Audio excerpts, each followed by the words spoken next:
Beth Barany here with my Substack Live today. So happy to have you all here. We're going to talk about compassionate first drafts. And I have my helper here. This is Rocket. Rocket, say hi. There we go. Rocket the cat said hello. We are all ready. Thank you for joining, Jessica, Susan, Casey. We are going to talk about compassionate first drafts. And if this is your first time to my Substack Live or to any of my channel, any of my material, again, I'm Beth Barany. I'm a creativity coach for writers. I specialize in helping science fiction and fantasy writers because that's what I write. Behind me on this side, my right side, you can see Henrietta the Dragon Slayer. On my left side, you could see Into the Black, the first book in that Janie McAllister mystery series set on a space station. I write young adult action adventure fantasy and science fiction mysteries and some other things, including paranormal romance. And I'm working right now on a fantasy romance. And I am also working on a short film that is in post-production called Henrietta the Dragon Slayer, based on my character, Henrietta the Dragon Slayer, which is a trilogy. All right. Well met, Casey from upstate South Carolina. I am in the beautiful San Francisco Bay Area in Oakland, California. Go ahead and share where you're from if you feel comfortable with that. Also, go ahead and put in the chat, what is it that you're working on? What is your genre? What stage are you at? I'm in first draft with my fantasy romance, and I'm doing something new. In fact, this is a great segue. I'm doing something new with this book. This is like book number 16, 17. I am writing my first draft without any terms of I have been doing for me to teach on how to do. I teach a process plan novel. Pro, very straightforward. There's a book by that name. That book is behind me somewhere. Here it is. Yeah, Plan Your Novel Like a Pro, that I co-wrote with my husband, Ezra Barany. And he and I I'm more of an organic writer and he's more of a plot writer. And then together we put I put our methods together so people can pick what works for them, like from a buffet, and plan their novel. But this time I decided I needed some fun. I needed to have a really light approach to my writing right now, with so many other things requiring deep thought and that are so new. I wanted to write a new story, even though I was trying to edit another story that is fun and playful. So that is what I did. And I'll tell you a little bit more about how I did that and how you can maybe approach your first drafts with lightness and compassion. So, welcome, Houston, first draft mystery. Fabulous. Oh, that's so exciting. Casey's doing a third book of epic fantasy series, 2/3 through the dev edit revision, or as you call it, polishing. Oh, fabulous. I too was working on what I thought were final edits for book 5 in my Janie McAllister sci-fi investigation series, when I got some feedback that made me realize I had to go back to the drawing board. So actually I have rewritten chapter 1 on that, and I feel much better about that story, but it is going to change the direction of the story, which requires a lot of time and energy and focus that I just don't have. So I decided to start a new story. It was based on a prompt that a fellow writing teacher gave at one of her workshops that I was actually hosting. And I realized that I needed to have fun. So that's the first indication. If you feel burnt out by writing, or you feel like you've put a lot of pressure on yourself, right? Or you're just wondering, oh my gosh, this first draft is not very good. What am I doing? And worse, you might really be very mean to yourself, dare I say. I've met a lot of writers who think they're doing it wrong because the first draft isn't perfect. Who here is like that? Who here has experienced that? Go ahead and raise your virtual hand. I mean, I could definitely say that has happened to me, especially at the very beginning of working on my first book. Yes, always pressure. So what if you didn't have to experience that pressure? What might it look like? Let's explore that today. I'm going to share some information, ask you some questions, give you some reflection points So one of the things that helped me over the years is once I understood that story was really about structure, beginning, middle, and end, and we'll go a little deeper in a second, that really started to help me because I was always very confused by the word plot. But when I realized that story was structure, like building a house, right? First, you got your foundation. And I see for our foundation is our ideas. It's also everything that we have read before that inspires us. If you think back to what inspired you as a writer and what inspired, at the very beginning before you started writing fiction, and also what inspires you today, I wonder if you could draw what kind of lines you could draw from the past, from your childhood, all the way back to now, all the way forward to now. Let's see. If it stops being fun, I tend to step away for a little while and think. Then when it starts to feel itchy, I go back and it's fun again. Oh, I love that. I love your use of itchy. Yeah, itchy and scratchy, characters from The Simpsons. Sometimes when I feel itchy and scratchy, I have to go for a walk or dance or do some physical movement and take my brain away from the topic. So I'd be curious for you, Starby what it would look like without the pressure, if that would be okay. Or is the pressure serving you? Let's not discount something that is working. I wonder what your choice is there. So what is the foundation of your storytelling? I consider it, like I said, inspiration, things from childhood, things around us that inspire us, music, movies, other books, things people say, people watching. And then there's scaffolding. Before a house is built, there's scaffolding all around it. There's support. What is that support for you? As I'm working on my first draft, my inspiration is fairy tales and folklore from since I was like 7 years old, but I'm also constantly reading new fairy tales and folklore. And one of my biggest inspirations right now is, this one is good. Oh, where did I put it? Oh, I thought I had it here. Oh yeah, it's right here. It's right here, y'all. Oh my God, I highly recommend this book. Learned it from another Substacker, I think, is this book, Women of the Fairy Tale Resistance. The Forgotten Founding Mothers of the Fairy Tale and the Stories That They Spun by Jane Harrington, with beautiful art by Coali. Oh my God. These are real fairy tales written in the 1600s by real people and translated beautifully. And the illustrations are great. And there's a short bio for every writer and then several tales, and they're all interesting. Thank you, Starby. Yeah, the pressure hinders. So what would it be like for you to explore your own structure of your own creativity? You've got your foundation, you've got your scaffolding.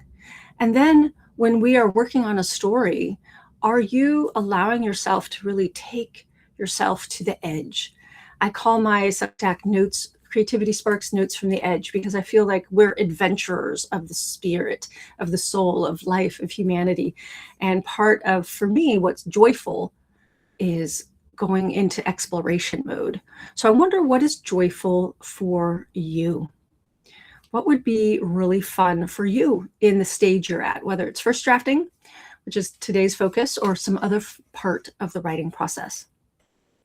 I really counsel that you focus on the story as a whole and where you want to go. And if you aren't a planner, I'd be curious who here is a planner and who here is not a planner and who is in the middle. So plotter, pantser are the two extremes, tend to be the two extremes. And I tend to be a plotzer or a plan. No, that doesn't sound as good. I like planning. I do a lot of story planning, but this time I'm not. And let's see, middle. You'll have to say a little bit more about middle. Middle, you're in the middle. Maybe you're in the middle. You're, as a writer, in the middle. So something that I notice as a story planner is there's a fine line between scared and pressure and going into a new direction that is actually exciting. So I'd be curious what that might be for you.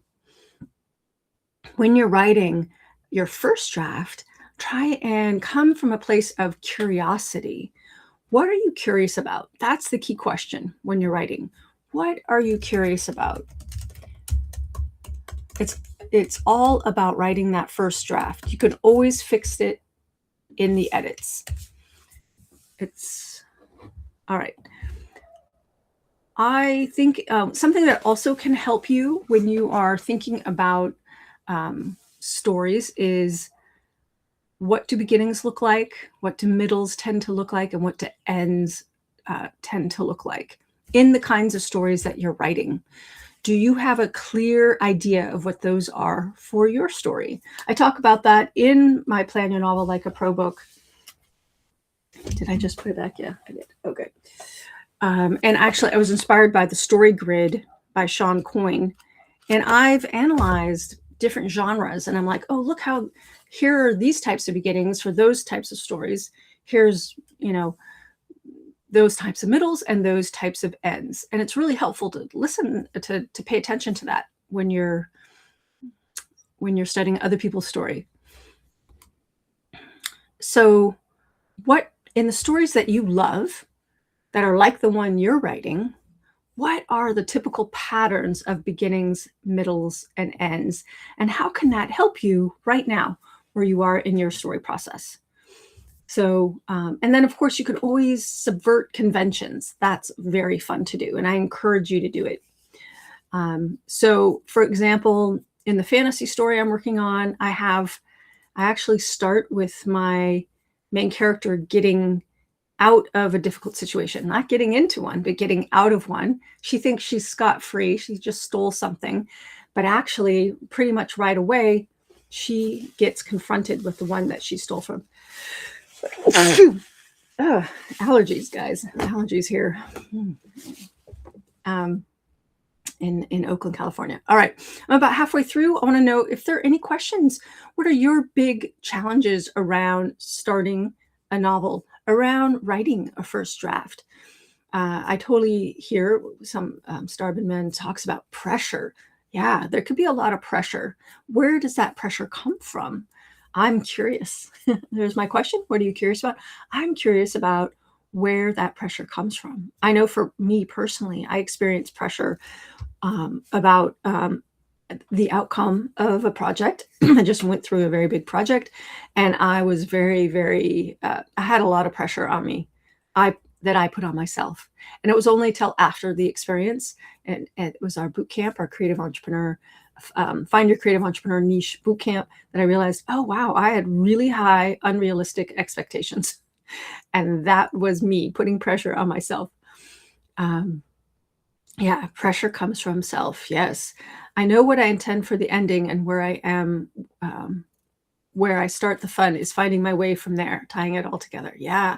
So Casey, you really, excuse me, found a way to make it fun.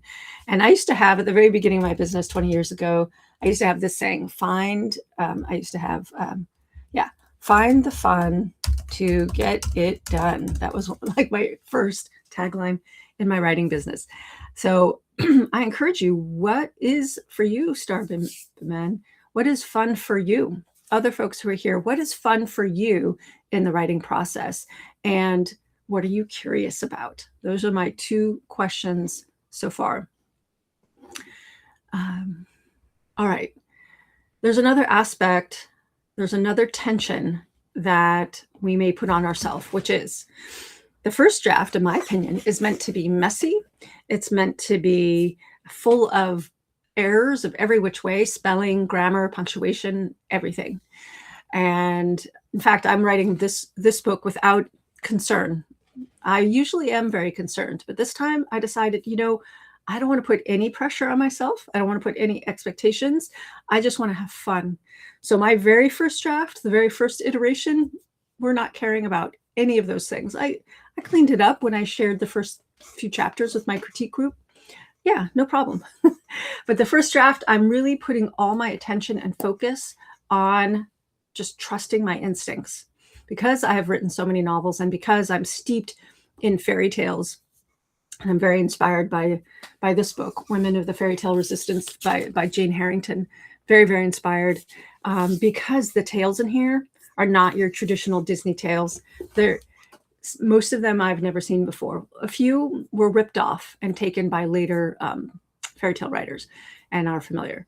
So I love what you're saying here, Casey.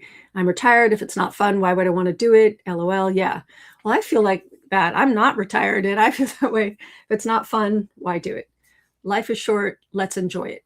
So do what is fun. So if you could unravel the pressure, what would that be like? Now, here's a total piece of compassion. When we are in the middle of something and it feels really hard and we're putting a lot of pressure on ourselves, it is really hard to extract that. It's only in hindsight. I had to go through the experience of the boot camp to go, now I can relax and figure out what I did.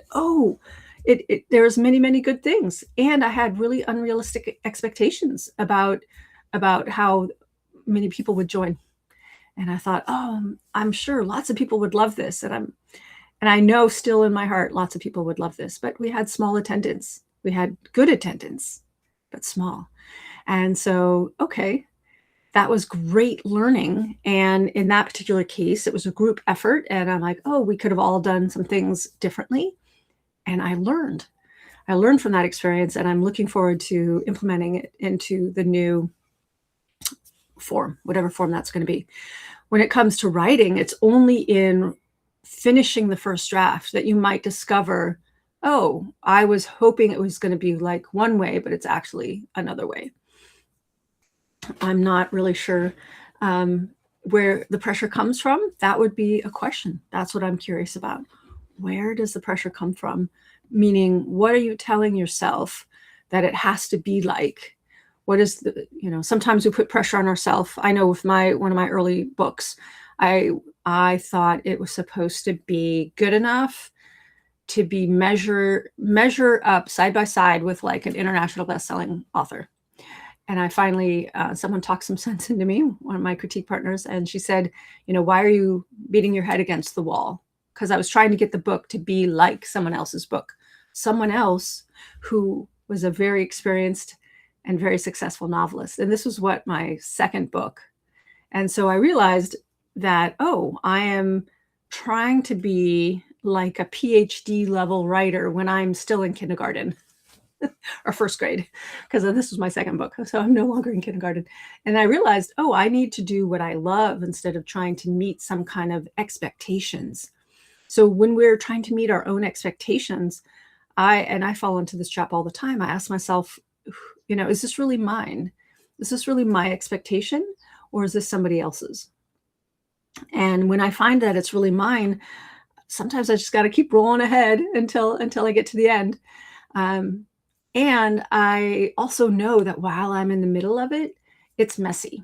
Anytime we're creating something for the very first time, our first drafts, it is going to be messy. I'm sure you all have heard of the messy first draft. And we could say it other ways if we wanted to, right?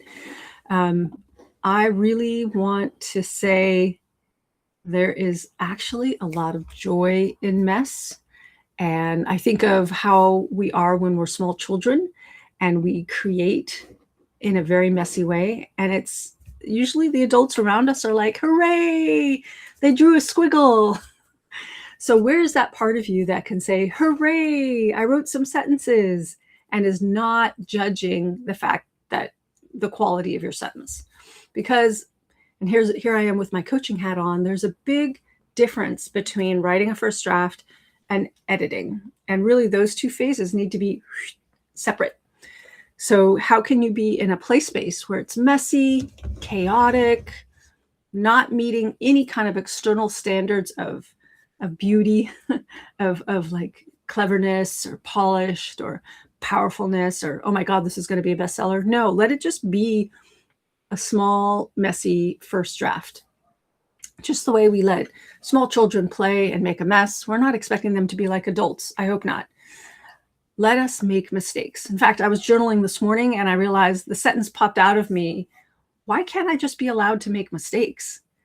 We have such a strong cultural hold on not making mistakes. And yet, guys, Everyone here, writers, mistakes are how we learn. Mistakes are how we learn. There is no way around it, none whatsoever. Mistakes are how we learn. And actually, mistakes teach us a ton, give us so much information. I have a little postie I wrote down here. It says, feedback, not failure. Practice, fail, cycle. The more we practice, fail, get up again, learn, the quicker we do that, the faster we learn. All right. So another part of the creative process is, are you writing and working on your book in your premium creative time? What is your premium creative time? I know I've come back to this again and again and again, and lots of my teachings is really do some inquiry, do some investigations. What is your most creative time of day? And are you using it for your most creative work? So some people are early morning writers. I have some friends who write first thing in the morning and are already early risers. So for them, a good writing session is like 8 a.m. Coffee and then write. One of my critique partners, in fact, she's like, I get my coffee and I write for 2 hours. And that is like her happy place. I have some writers I know that write any time of day. In fact, my husband, Ezra, he can write any time of day and he is creative. He is not tied to a particular time of day, but he does like cafes like I do. And how about you? Anybody here a morning writer? Anyone here a late night writer? Anyone here write any time of day? I write generally after lunch. I usually have a walk and then lunch, or if I have lunch at home, I have a walk and then a coffee and then write at a cafe. I really love that. There's this wonderful bakery down the street that has such beautiful pastries, and I pick one for me and get one for Ezra, and then I sit there and I nibble and I work on my story for 20 minutes, 30 minutes. So what is your best time of day? And if you haven't discovered yet, I would invite you to think back when you were doing something creative, maybe the first time you were working on a book or the first time you did something that was just really fun and playful. What was that time of day? And you might notice a pattern. All right. Casey says, usually late morning, early afternoon, but I write when I feel the urge, not bound to any time. Yeah, that's awesome. I notice I can sometimes write in later afternoon if I haven't yet written and the story is like bubbling inside of me. And when I'm in editing mode, I notice I can write up until about 6 or 7. It almost doesn't matter when I'm in like that deep focused editing mode. All right, so today we talked about compassionate first drafts. Coming to your work with compassion. What does that look like for you? And one of the things that might help is when you really embrace the noticing that instead of thinking about plot, think about structure and notice the beginnings, middles, and ends that are typical in your genre. Also, something I maybe didn't emphasize, when you think about building a house and you've got your foundation and you've got your scaffolding, that often is the first drafting process. I know for me, I go back and in revisions, I fill out the details. And massage the words is actually one of the things I do towards the end. And some of the world building details that are more like wallpaper and fixing the lighting happens at the very end. And it's only during the editing process that I'm deeply, deeply thinking about the readers. In the early process, in the first draft process, I am my main reader and I'm only thinking about pleasing myself. Because if I'm not finding joy in the process, how are readers going to find joy? All right, so thinking about story writing like a house, like building a house, noticing beginnings, middles, and ends in your genre. I didn't go into any detail today on that, but I definitely have some in the Plan Your Novel Like a Pro book, and also inspired by the Story Grid. I was pointing over there. There's my Story Grid book by Sean Coyne. And then also make friends with the messiness. Let's be okay with making mistakes. What if you were okay with making mistakes? And finding your prime time for creative writing. Great. We've got Casey saying that a writing group meets every Thursday night. That's so lovely. Yeah, sometimes getting together with other writers is what we need. And yes, Casey comes to our Zoom every Sunday at 10 a.m. Pacific, 1 p.m. Eastern, hosted by two of our writers in my community. So if you are wanting to be notified of those sprints, sign up for my newsletter list. It goes out to my Creativity Sparks newsletter that I run. It's not a Substack feature. It is another feature. I don't know what to call it. It's my regular newsletter. Substack is my medium for my lives, and yeah, so that's what we're using it for right now. I want to let you know about, if you liked what you saw here today and you're interested in getting more support, I have just launched a really fun membership. It is called Edit the Future Sci-Fi Fantasy Revision Lab. It just launched, and it's very affordable. For $5 a month, you will get answers to questions like, how do I show, don't tell? How do I create a convincing world without info dumping? How do I write a page turner so my readers stay up at night? That's a big question, but we address it piece by piece. And how do I know if my story is any good? So I have been getting questions like that over the years, and I have a deep dive mentorship program that is a big commitment, a 12-month commitment. That's something else. And deep edits, if you want one-on-one edits with me in a small group, that's a conversation we can have. But I thought, people are asking for support. I want to help them in a way that's really, really easy. So I opened up this membership club, and it cut off some of my things. Let me put the link here. I am going to deliver a weekly lesson via my podcast, How to Write the Future. I'm going to have a monthly live edit and Q&A where we'll live edit as many people as we can, just one page. And that will start at the beginning of May. And for $5 a month, you get a weekly lesson with me on these topics: world building, how to handle backstory, point of view. And you'll get invited to the monthly live Q&A. And I'll be answering any questions that you have. And also, as a perk to being in my community, when you sign up for my regular newsletter, you'll definitely be invited into our Facebook group, Fellowship of the Pen, where Casey is and some other of you might be. And this is kind of dorky, putting things into the live chat. But if you would like to be a part of that membership, please check out the link I put in there, which is buzzsprout.com/ and there's a bunch of 2012061/support. All right, I'm going to have to make a short link for that. And Casey, you're so welcome for providing the Zooms. Yeah, there's always something so magical about having the accountability of writing with other writers. That's well said, Casey. Well said. So I love that. And that's why we provide it. It was started by one of the students in my community who became a student teacher, who has since moved on to other things. And we've just passed the torch to other people. Dave and Britt now take turns running that sprint. And it's just a great way to be in community of other writers and focus. That is what we all want. So at least that's what I want. I always want to do deep dive work. In fact, today I already did some deep dive work in my journaling space, which was so, so good. You're welcome to post any questions that you have. This will go up live pretty soon. As soon as it renders, we're going to put it up in Substack, YouTube, and all of that good stuff. I am here. If you have any questions, you're welcome to send me your questions. I can answer them on another live. We're going to be here again next week. I might be having Gala Russ with me.